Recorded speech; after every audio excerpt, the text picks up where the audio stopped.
And it's that time where at 9:30 on our Friday mornings, we get the chance to either discuss things with Greg Garza and Beyond Goals Mentoring, or we catch up with our mogul in training and get to find out how things are going at Rhode Island FC, among other places.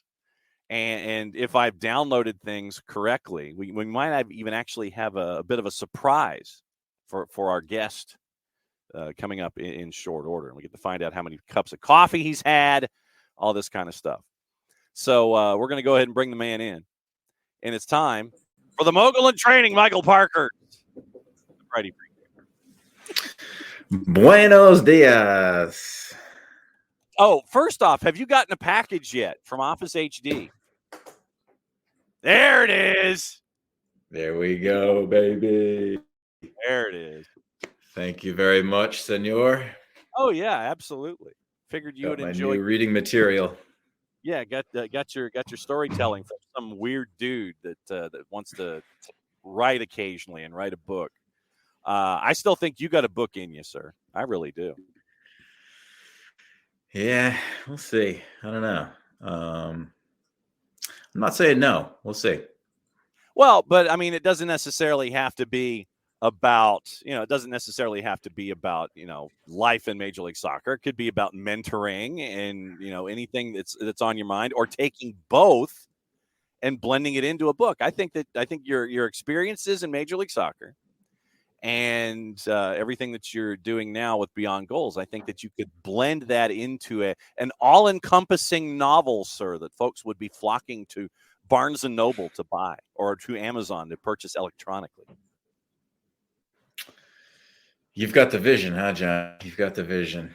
Well, I've written 6 books, so it's like, yeah, I think wow. Everyone, legitimately, I think everyone has a book in them. I feel, like the dude on CBS this morning who says everybody's got a story.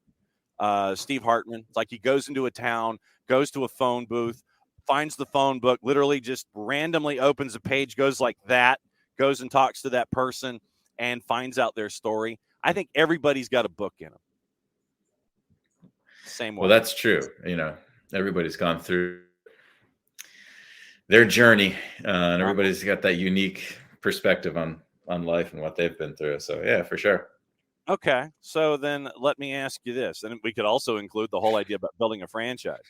So how is Rhode Island FC? And now that you're into training camps and matches and things, how is life with the mogul in training? Coming together. Team's doing well. They've been training indoors up in Rhode Island mostly. They've gotten outdoor a couple times, but mostly indoors. I think they head down to IMG tomorrow or Sunday, maybe. One of those two. They'll be down in IMG for a couple of weeks and training down there. I was going to hope to try and get down there next weekend. Yeah, next weekend, but no go. What? A late softball tournament we added, so priorities. So now, is this one where you will be participating, or one where you will be a rooting interest? Rooting interest, yes. I don't participate in sports outside of golf. So all right. When was the last time you got in a round of golf? Way too long. Probably early November, late October. Okay, so it was when you were driving to the course when we were talking on the show. Actually, that's not right. That's not true. I played once when I came down for the Thanksgiving tournament, or for the Thanksgiving camp that I do every year with some of the other guys. I played that Sunday with Mr. Mark Bloom in Atlanta. And what? So how's Bloomy? He's great. Yeah, he's doing really well. He's got the financial gig going on, and he's crushing it. And no surprise, he's doing really well. Excellent. Our friend Dell, who's down in Charleston, says that you don't have time to write a book. You got to figure out how you're going to beat the Charleston Battery. So Dell's getting his shot in this morning. He is. He's had his coffee. Mm-hmm. Yeah, I don't know. They're going to be a tough out for us. That's for sure. Yeah. Reigning conference champions. Yeah, no doubt. All right. So in everything that's going on, it's the beginning. We talk about how things are with Rhode Island FC and how, everybody's now in camp and everything. How much of an adjustment was it for you, first and foremost, as an athlete, to go from off season and go, oh crap, I've got to get back to training camp? How much prep did you as an athlete give yourself to make sure that you were as ready as you could be for those first steps in training camp? How much prep did you give yourself? How much runway? Yeah, it was more so like, how much time did you give yourself off? Okay. And that was like, depending on how long the season went and things like that. But usually it was only like, I don't know, a week to 10 days, and then you start running again. I didn't touch a ball much in off season. Usually I was somewhere close. When I was in Atlanta, I'm trying to think. I went in and did my workout. So yeah, maybe we touched the ball a little bit, but I really wasn't concerned much about touching a ball. It was more just the fitness aspect and staying sharp and taking care of the body and that type of thing. And this was like later in my career. Yeah, so it was only like a week, 10 days max taking off, and then slowly getting back into it. Not full 4 or 5 days a week but 2 to 3 days a week. So are you telling your mentees the same message? It's like, look, season's over, don't touch a ball, or are the messages different for each mentee? It's like, okay, knowing you and knowing the kind of individual that you are, I'll tell you X. Knowing this other mentee and the individual that you are, I'll tell you something different. Is it the message different, or is it blanket like, look, bruh, season's over, don't touch a ball, get away, go detach, go do something, go have fun? Yeah, it's really individual dependent. And there are some kids that need a break, and hey, go play a different sport, right? You can get fitness in playing different sports and being active. And there's other kids on their age and things, they need to work on some things in off season, and that gives them the time to do it. Assuming that their body is good. It's such a balance. Greg was talking the other day. We did, excuse me. We did a high school talk the other day, and Greg was talking about he had throughout his career, and he made a mention of like maybe specialization in sport from a younger age, and it got me thinking like, yeah, I knock on wood. Pardon me for a second. Please go hydrate, sir. Yes, clear your throat and hydrate. Yes, there you go. Oh, see the bell jar of hydration. That is major. This is how you stay hydrated. Get one of these big guys and make sure you fill it up. But he was talking about all of his injuries and how, maybe it was because he just played so much soccer and only soccer for a long time and everything. And I'm thinking like, I had very few injuries. I missed games for one muscle injury career. And yes, I took very good care of my body and did a lot of things to help in that regard, which definitely helped. But it's also possible that maybe it's because I was playing different sports, different time of the year, and I wasn't just playing soccer, that maybe that helped my body be able to last as long as it did. So, I tell my athletes, hey, especially depending on what age they are, go do something else, have fun, relax, enjoy yourself. Other kids, hey, yeah, you can still work on something here and there, but time away is important, and knowing how much time you need to take away is important as well, for mental and physical recovery. No, well, being the cerebral assassin that you are, and that we know that you are, is it the younger ones that you tell, when you mentioned different age groups doing different things? Is it the younger ones that you tell to do different sports, or do you tell the older ones by nature to do different sports? Who gets those conversations? Usually younger. It's difficult. I get it when you're over probably 13, maybe even 12. to play multiple sports. It's just the way it is these days, especially down there where you can play outdoors basically year round. They just don't have much time to play other sports and do other things, which is a shame, but I get it. So it's challenging. So yeah, mostly the younger kids. That doesn't mean the older kids can't do stuff to, keep their fitness up. They can play pickup basketball. They can go swimming. They can go hiking. They can do other things besides just, running around a soccer field to get some fitness up.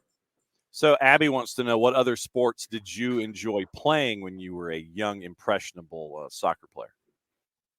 Oh, baseball was the first love, for sure. I loved baseball. Grew up a huge Red Sox fan. I'm sorry. You don't have to be. You don't have to be, John. When I was in college, we had some great years. Yeah, before that, it was a little rough, but yeah, baseball was my love, and still is. I still love baseball. I'm thankful my son plays and my daughter. But I played a little bit of basketball for the school, and did swimming. Played tennis camps every summer with my sister. So yeah, I got as much in as I could, but that was what I stuck to. Well, and to your point, I think that having all of those different things that you do, whether it's hoops or baseball or tennis, I mean, it keeps, I would imagine it keeps your brain fresh. It's like, okay, I'm not spending 24/7, 365 on soccer. I can do other things, and I can kind of put it to the side a little bit. I can work some different muscle groups. I can enjoy with doing different things. And it adds to that whole dynamic of understanding how other athletes can respond in situations like that. I get the idea of wanting to not dive in as much as you love soccer and it was your number one, just to kind of step aside a little bit and go, okay, well, hey, let's go and do something over here. I get that. How many is there a generational understanding? It's like, yeah, you can separate yourself from it. Yeah, it's cool to have this as your number one. But is there, like generational disconnects and things like that? Do they get it when you have these conversations? Does a light come on and they go, oh, yeah, I see where you're coming from? Or is it more like, is it more just an understanding of, yeah, okay, I know it can help me? Or is there genuine enthusiasm there? Understanding, but it's out of reality, I guess, for a lot of people. And I understand it because it's really difficult the way now, if you want to play, like if you play recreational, which is great, you can play multiple sports, right? Because that's seasonal, right? You can do all your different sports in every season, and it's fantastic. The downside is obviously sometimes in recreational, you get the kids that have never played that sport before, who are 10 and 11 and or whatever. And it's great that they're introduced. If you're, competitive and been playing for 5-6 years, and then you need to play club. And once you start getting into the club atmosphere, it's like, this is a lot, and it's year round. So much. There's very few intermediate, like between rec and fierce club. That space is lacking a little bit, where, hey, yeah, I want to play at a higher level. I also want to play other sports throughout the year. And I don't know if it exists out there, if people are finding it. But from my experience with my kids, it was challenging. I mean, even when we were still living in Atlanta, my son was what, 8 or 9. We were just like going straight from NASA soccer over to baseball, twice a week, and then deciding on games, and coaches say, yeah, we're fine with kids playing multiple sports. Well, yeah, they're fine with it until they hear, hey, I won't be at the game because we're going to baseball or we're going to soccer, right? And then not so fine. So I understand it from the parent perspective. It's virtually impossible. Well, and then I would imagine, and this is something that we all face, is that the peer pressure that's attached to it, where if you're not, if you enjoy playing it, but you're not really, that good with your teammates, and then it's like, well, why is he here? Why are you here? You're not that good. Why are you here? I'm here to enjoy myself. I would imagine that you still get the ringing in your ear from your peers if you're, 8, 9, 10, 11, 12, 13 about all of the bad stuff that could keep you from doing those kinds of things too. Totally. Absolutely. And I think people don't realize that playing other sports can still make you better in your primary sport, right? Like, playing basketball will improve your jumping ability, right? Your timing on jumping, which will help you in soccer, right? There's obviously a lot of aerial challenges in soccer, right? And the timing of jumping and the battling and using your body in that regard, and just the ability to just jump higher when you're doing it more often helps, right? So that's one little thing on the baseball field. I'm always thinking, what am I going to do with the ball when it comes to me? And then when I get on the soccer field, I was thinking the same exact thing, right? There's so many examples of you can still get better in your sport by playing different sports. It just helps you, and just the competitiveness. Boxing out, exactly. So that, yes, there's so many different things. And to answer a couple of questions, yes, of course, I've been to the Green Monster. I've never sat on top of the Green Monster, which I need to do someday. You've never sat on top of the monster? Come on, Packy. When I went, maybe there was seats there. It's been a while since I've been. We did get to a World Series game. It was cold as hell, playing the Colorado Rockies. That was when I was playing for the Revs back in the day. And I've never run a half marathon or a marathon, or do I ever expect that I will in the future. There you go. That's the man right there. I mean, because I know that there are athletes who are diehards and they want to challenge themselves and those kinds of things, but I would just imagine that the pounding that you take when you're playing soccer is one thing, and then you want to add the pounding of either 13.1 or 26.2 or the triathlon and all those kinds of things. I would just think that the pounding that you take, physical and mental, would kind of steer soccer players away from doing that kind of thing. Mm-hmm. I really dislike running on concrete. Yeah. I mean, you can take away on concrete from that sentence and that still fits, but running on concrete is even. Oh man. No, I'm right there with you. The whole running period. Running on concrete, one thing, yeah. No. Mm-hmm. Running period. No. I'm right there with you. You mentioned your time with the Revs. Now I'm going to see if this works. And this is me in technology, so anything is possible. We were in Birmingham on Saturday night for the preseason opener for Atlanta United, and they were playing a team called the Birmingham Legion. And you might know somebody from your past who is now another front office dude, and he's down there in Birmingham. And I know this will shock you, but when he had his appearance on the post-game show with us at SDH, somebody asked him for his favorite Michael Parkhurst story about the time that you were together in New England. And let me see if this actually functions, and we will play it here and see what the story actually was. Heard on the SDH post-game show, some dude named Jay Heath. Yeah, what's a good Michael Parkhurst story? Because I think next Friday at 9:30 Eastern, he's on the show. Okay. So what's a good Michael Parkhurst story that we can shock him with? Since he's a mogul in training up there in Rhode Island. This is so good. All right, first one. Have you ever seen his first goal? It might have been his only goal, but his first goal as a professional, he scored from half field. I did see Toronto. This. Oh yeah. And by the way, I kid you not, I run over to him because I didn't know Parky could kick a ball that far, because he never kicked the ball over 10 yards. He would just pass it. I was like, Parky, I was right next to him, like, Parky, you need to kick it further up the field because you keep putting the ball, good passes to me, but I'm not as good as you. I need to clear it. But so that was the first I've ever seen him kick a ball. And when he shot it, I literally was like, no, and it just went right in. But no, Parky is Parky is one of the great human beings in any sport. I actually tried when he came back in. He went to Columbus.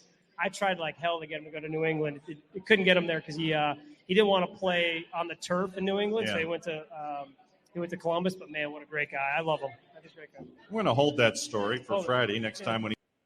Yeah, see, there you go. So that is your Jay Heaps story about Michael Parkhurst.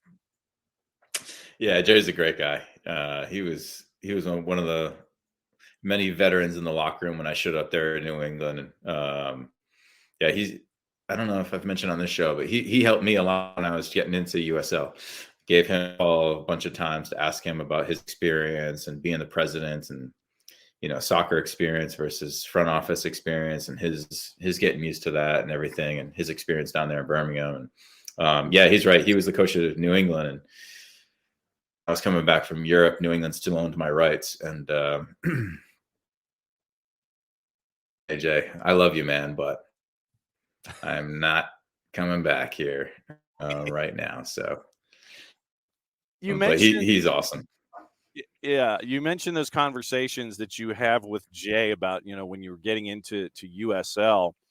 Is it about all of the behind the scenes stuff? I mean, how, without telling any state secrets, unless you want to and break some news, when you have those conversations about building a franchise, is it basic infrastructure stuff? I mean, is it like the real basic stage one, day one, how do we do this build kind of a thing? Or is it more three-dimensional stuff when you have these conversations with Jay?